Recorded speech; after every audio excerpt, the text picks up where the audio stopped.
cette journée internationale des migrants. Le face-à-face ce soir entre Nicolas Bay, vice-président du Front National et député européen, et Guillaume Garot, député PS de la Mayenne. Bonsoir à tous les deux. Bonsoir. On va parler de la politique migratoire du gouvernement qui se durcit donc avec ce projet de loi en perspective pour le mois de mars ou avril. Et puis l'autre aspect de cette crise des migrants, c'est l'explosion du nombre de jeunes Africains qui, refoulés à la frontière italienne, tentent de rentrer dans notre pays par les cols de montagne et les Alpes au péril de leur vie. Regardez ce sujet de Christophe Garnier. Ils sont où ces copains ? L'air sud étant presque hermétiquement fermé depuis un an, près de 1600 migrants sont passés par ce col de Briançon. 60% d'entre eux se disent mineurs dans l'espoir d'être pris en charge, mais tous ceux qui sont arrêtés sont reconduits à la frontière. Et j'ajoute que 300 personnes ont participé hier à une cordée solidaire vers le col de l'Échelle dans les Hautes-Alpes. Des montagnards venus de toute la région, de Savoie, Haute-Savoie, Isère, qui refusent de laisser les migrants mourir dans la montagne. Nicolas Bay, ces citoyens, est-ce qu'ils réagissent avec bon sens ? Est-ce qu'en aucun cas on laisse quelqu'un mourir de froid dans la montagne ? Non, mais si on a quelqu'un qui est en train de mourir ou qui risque sa vie, je crois que tout le monde, c'est un geste d'humanité, lui porte secours. Mais c'est pas tellement la question. La question de fond, c'est de savoir qu'est-ce qui incite autant de personnes à venir en France ou en Europe. C'est évidemment qu'on leur a fait croire qu'il y avait un Eldorado. On leur a fait croire qu'ils seraient accueillis et qu'ils auraient une vie meilleure en France ou dans les autres pays européens. Et c'est ça qui est totalement irresponsable. Dans cette folle politique d'immigration clandestine qui s'ajoute à l'immigration légale, finalement, on voit que le processus, c'est des dirigeants politiques qui ont fait un appel d'air avec des incitations sociales et un appel à ces étrangers pour qu'ils viennent dans nos pays. Et le résultat, c'est qu'ils prennent des risques inconsidérés, ils meurent en Méditerranée, ils prennent des risques dans les montagnes. Et donc, il faut tarir le flux à sa source, c'est-à-dire leur dire qu'il n'y a pas de possibilité pour eux de venir en Europe. Guillaume Garot, votre réaction après ce reportage ? C'est un très beau geste de solidarité, cette cordée dont il est question. Parce que quand on regarde ces images, évidemment, c'est terrible. Mais tant qu'il y aura autant de misère d'un côté, face à autant de richesses que d'autres, pour des jeunes en particulier qui veulent, ils nous l'ont dit, avoir une vie meilleure, bien sûr, il n'y aura aucun mur infranchissable, Donc la question, elle est celle-là aujourd'hui. Quelle est en responsabilité la politique qu'on peut conduire ? Et d'abord, il faut dire que c'est à une échelle européenne qu'on doit agir. Parce que c'est évidemment l'Eldorado, comme vous disiez, c'est au plan européen qu'il se situe pour ces populations qui aujourd'hui sont en détresse économique ou qui sont aussi aux prises avec la guerre dans certains pays. Est-ce que vous demandez un droit de libre circulation, qu'ils puissent aller dans les pays où ils veulent aller, Guillaume Garot ? Où ça ? À l'intérieur de l'Union européenne ? Absolument. Il y a déjà l'espace Schengen qui existe.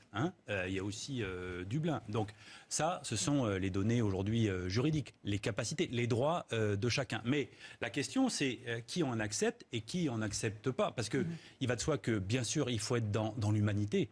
On ne peut pas refuser l'asile. Ça, c'est l'honneur de la France. Ce sont les valeurs de la France. Et en même temps, c'est très bien qu'il faut de la responsabilité de la fermeté. On sait très bien aussi que la plupart d'entre eux ne sont pas du tout éligibles au droit d'asile au sens strict du terme. C'est-à-dire qu'ils ne sont pas, à titre personnel, persécutés dans leur pays à raison, par exemple, de leur opinion politique ou philosophique ou religieuse. L'essentiel d'entre eux fuient des situations économiques qui sont certes pas très enviables, mais qui ne justifient pas la demande d'asile.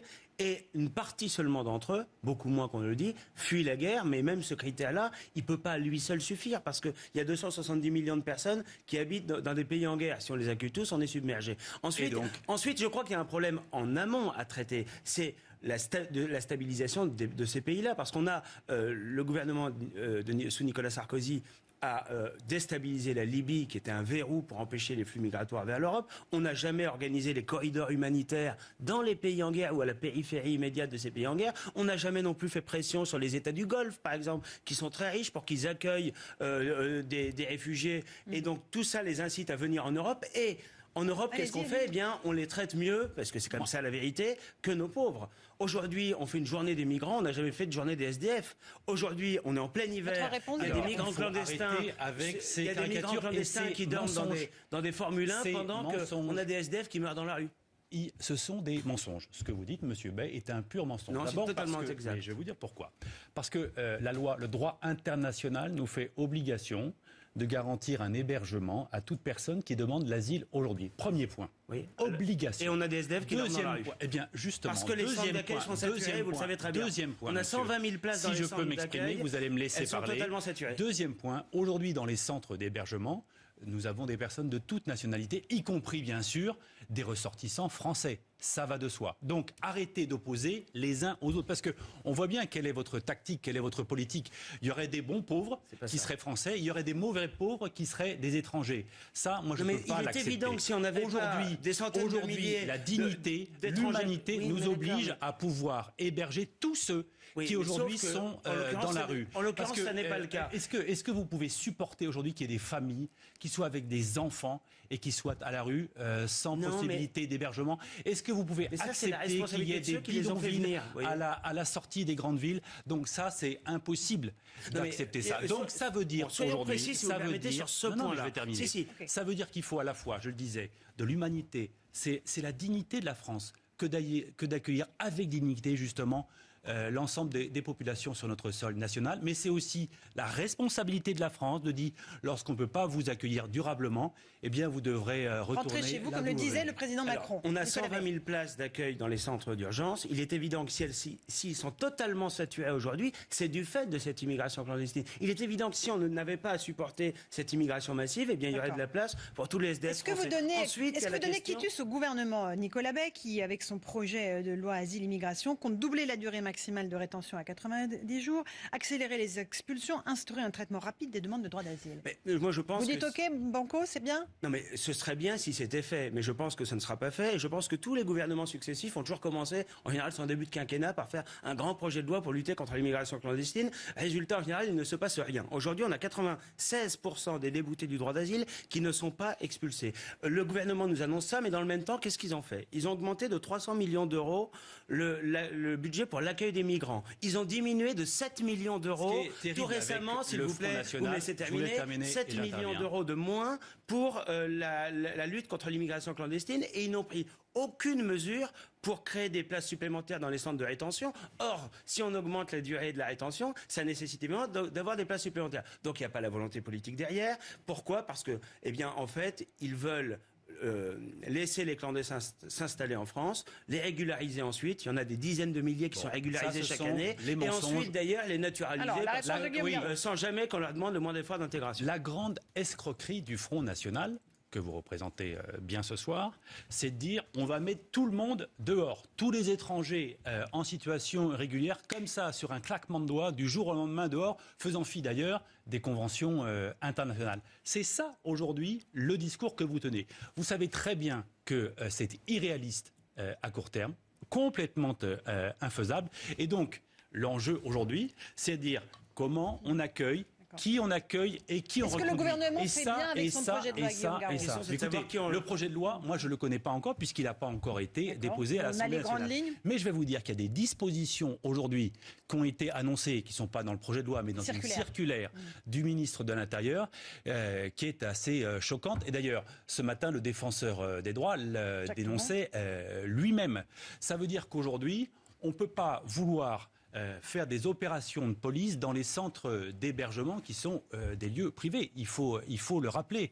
Pourquoi ça? Parce que si vous faites ça, ça veut dire que demain... Le gouvernement prévoit donc d'envoyer des brigades mobiles dans les centres d'hébergement d'urgence pour vérifier l'identité de ceux qui s'y trouvent. Si vous faites ça, ça veut dire que ceux qui aujourd'hui sont accueillis, hébergés dans ces centres-là, plutôt que d'être dehors, ne viendront plus. Ça veut dire que vous aurez demain bien davantage encore de personnes dans les rues plutôt que dans les centres d'hébergement. Est-ce que c'est ça qu'on veut pour notre pays? J'en suis pas sûr. C'est exactement cette logique-là que vous décrivez, que vous souhaitez d'ailleurs, qui pousse à l'immigration clandestine. Parce qu'il y a deux problèmes. Vous soulevez des situations juridiques parfois inextricables. Et vous avez raison.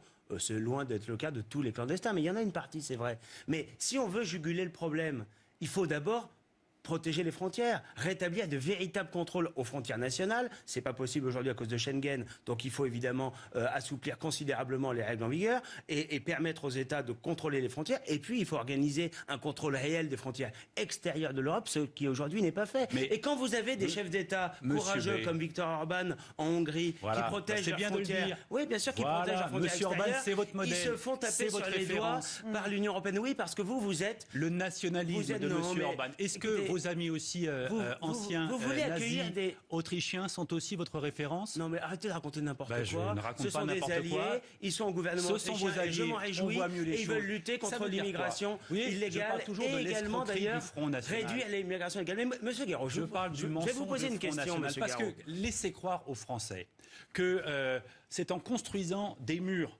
à nos frontières qu'on arrêterait aujourd'hui Oui, les une partie, migrants. bien sûr. Ben, regardez, Là, le on reportage qu'on vient de voir, c'est la preuve strictement contrôlant inverse. les côtes aussi. On a des gens qui, parce qu'ils sont poussés par la détresse économique, parce qu'ils sont poussés par des situations de guerre, cherchent à tout prix Non, mais ça, à c'est- se sauver. Enfin, là- Ça, c'est la réalité. Non, là, Donc- c'est pour passer de donc- l'Italie à la France. Mais on peut aussi organiser une vraie c'est la raison coopération pour européenne laquelle, pour protéger c'est les la frontières raison sud pour de l'Europe. laquelle la réponse ne peut être qu'européenne. Ne peut Bon, être Monsieur qu'à Guéraud, l'échelle Nicolas des Bay. Vous frontières voulez accueillir européennes. les immigrés et notamment les clandestins. Combien vous en avez pris chez vous? la question Parce n'est qu'à un pas moment donné, celle-là. c'est bien La gentil question, c'est faire- de si, si, si. remplir nos Non, mais obligations c'est quand même la internationales. question, parce Nous, que- la Non, France, mais vous et pouvez parce pas- que nous sommes la France. Non, mais la Il y a des générosité avec l'argent obligations, du en contribuable. particulier avec l'asile, Non, mais monsieur vous Bay. voulez être très généreux avec l'argent du contribuable, vous demandez aux Français, notamment c'est les classes populaires qui souffrent de cette immigration et de ses méfaits économiques, de ses méfaits sécuritaires. Vous savez de quoi aussi. elles C'est pas souffrent, vous les qui en classes souffrez ni populaires. moi. Bon. Vous savez de quoi elles souffrent, les classes populaires? C'est d'avoir été menées en bateau par vous. Parce que quand on dit on va fermer la France, on va mettre des frontières nationales, on va construire des murs. Qui est-ce Vous qui étiez au pouvoir aujourd'hui, pendant 5 ans. qui est-ce Vous avez qui été aujourd'hui en ministre de serait François victime? Hollande. Qui est-ce qui en serait victime? Eh ben, ce sont les ouvriers, ce sont les employés. Moi, je vais vous dire, Non, mais je suis aujourd'hui, élu c'est d'un eux qui département souffrent. qui est la Mayenne, Mais- qui est un département agroalimentaire, où on produit par exemple le mini Babybel à Évron. C'est dans ma circonscription. Si demain, on ferme les frontières de la France, c'est le projet du Front National, eh bien ça voudrait dire qu'on ne pourra plus exporter Mais ces vous mini racontez Babybel. n'importe Et donc, quoi. Non, vous ça veut racontez dire n'importe que quoi. le chômage Bon. sera Non, on veut la rétablir. résultante directe Non, mais c'est très de la intéressant parce que politique Allez, du il nous Front reste moins d'une National. minute, Donc, on peut protéger les frontières immigration, commerciales. chômage, On voilà. veut protéger voilà les frontières votre théorie. commerciales, notamment contre la concurrence déloyale. Manifestement, vous ne voulez pas, vous. C'est intéressant parce que c'est exactement le contraire de ce que vous disiez, notamment sur les circuits courts quand vous étiez ministre de l'agroalimentaire. Ah bon? Mais oui. Mais ce qui est quand même frappant, c'est que vous étiez ministre de François Hollande. Ah oui, je le l'immigration reconnais, tout à légale fait. qui s'est ajoutée à l'immigration clandestine ou le contraire pendant les 5 années précédentes, vous en êtes donc co-responsable. Et c'est évidemment les classes populaires qui en ont souffert. Et c'est eux qui subissent au quotidien l'insécurité qui est générée par cette immigration. Ah, c'est eux voilà. qui... Mais bien sûr que oui. Bien sûr. Ouais, vous bien avez sûr. qu'à aller visiter... Mais vous savez, bon, vous monsieur- êtes parlementaire, monsieur Bay, allez visiter une vos- prison, vous verrez qu'il y a un lien entre pseudo-solutions, l'immigration et la vos sécurité. pseudo-solutions, c'est précipiter toutes ces personnes dans la délinquance. Ça, ce serait le résultat de la politique que vous proposez. Et les Français doivent le savoir aujourd'hui. Vous ne prétendez pas lutter contre la délinquance parce que, au contraire, les propositions que vous faites ne feraient que aggraver encore des phénomènes Mais de parce que vous avez délinquance, capitulé et de vous voulez délinquance qu'ils- en France. Vous voulez absolument Voilà. qu'ils soient en France. C'est ça le résultat Mais moi, de la je veux politique qu'ils du Front restent dans leur National. pays d'origine, Mais qu'on aide au sauf développement que dans on leur vient de pays voir. Et qu'est-ce d'origine, que vous faites qu'on alors conditionne les par aides rapport à ces financières gens dans la à la neige maîtrise en des Italie? flux migratoires. Qu'est-ce que Mais vous faites là? Eh bien, on contrôle Je les vous ai pas frontières entendu. extérieures de l'Europe. Parce que je vous signale que dans Et le là, cas vous faites précis, quoi? ils sont en train de passer entre Et là, l'Italie monsieur et la Bay, France. qu'est-ce que vous faites? Parce que j'entends Allez, bien ça vos sera le théories. dernier mot. Eh bien, Qu'est-ce que vous faites là? Eh bien,